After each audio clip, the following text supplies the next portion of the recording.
Vibration में उसमें होना थोड़ा फर्क होता है। वाइब्रेशन में और प्रैक्टिकल इंद्रियों का जो हलन चलन है, कार्य व्यवहार है, उसमें अंतर नहीं है।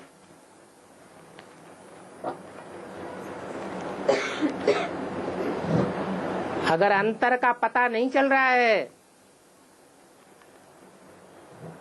तो हम ये सोचें कि 70-72 साल हो गए इस ईश्वरीय ज्ञान को,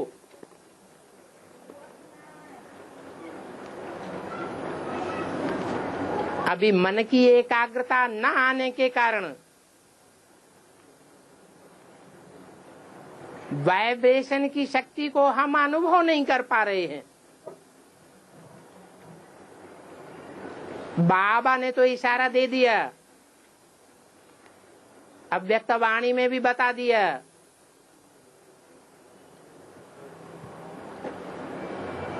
कि जो देखे, जो सुने, किसको देखे और किसको किससे सुने, उसके मुख से निकले कि हमारा बाप आ गया। ब्रह्मा कुमारियों का नहीं, सिखों मुसलमानों क्रिश्चियंस का नहीं, जो देखे जो सुने उसके मुख से निकले। चाहे क्रिश्चियन देखे, चाहे मुसलमान देखे, चाहे सिख देखे, उसके मुख से निकले कि हमारा बाप आ गया।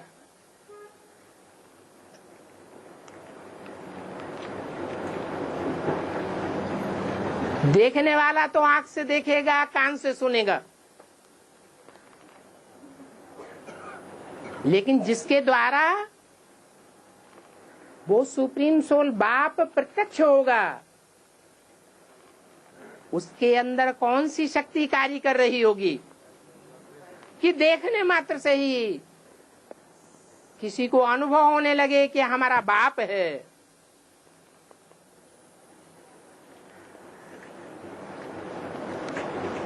जिसके द्वारा ये साक्षात्कार हो रहा है, हो रहा होगा, उसमें ऐसी कौन सी विशेष शक्ति होगी जिसके आधार पर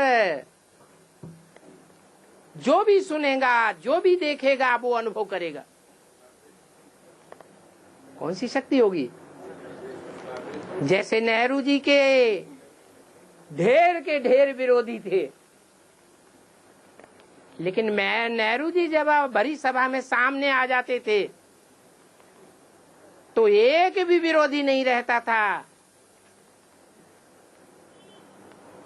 सब उनके अनुकूल हो जाते थे। कभी भी कोई प्रमाण ऐसा नहीं मिला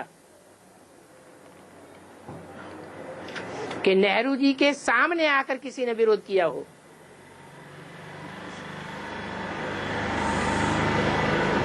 दूसरा मिसाल, विवेकानंद विदेशों में गए,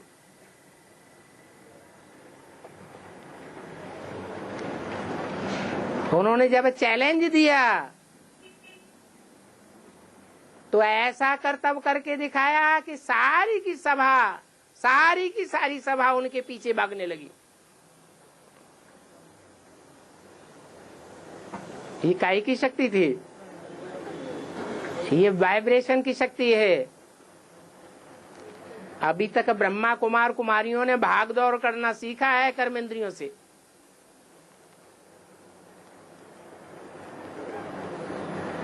वाचा से वाणी चलाई है,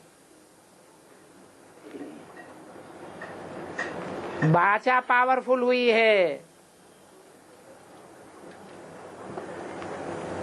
कर्मेंद्रियों की भाग दौड़ से प्रदर्शन अच्छा किया है। लेकिन दुनिया की कितनी परसेंटेज आत्माओं को संदेश मिला है?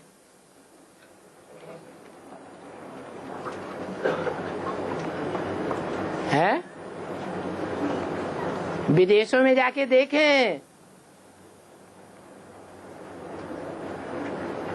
कितने परसेंटेज को संदेश मिला होगा?